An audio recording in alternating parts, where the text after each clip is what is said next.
Atvariau į lauką savo tokį išvaikščiotą. Vaikščiau, porą monetų radau. 20 pensų šiuolaikinių, puspensį, turbūt Elžbietos antrosios ten su laivu ir karinė saga. Jau galvoju, gal eit man namo. Galvoju, oras toksai nelabai koksai, bet staiga toksai dalykas išlindo. Žinot, kas čia? Jūs nežinot. Romos imperijos moneta. Sestercius.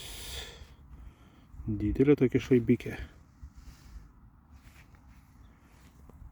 Nieko romėniško šitam lauke nesuradęs.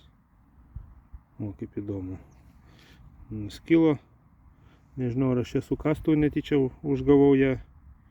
Ar kaip. Yra kas yra. Tut romėnų moneta. 2000 metukų pats. Čia matosi senas. Nežinau, kas imperatorius. Reikės pavalyti, pasižiūrėti. Bet monetėlė bombikė. Nu, kaip 2000 metų senumo. Aš manau, visai su jais. Brau.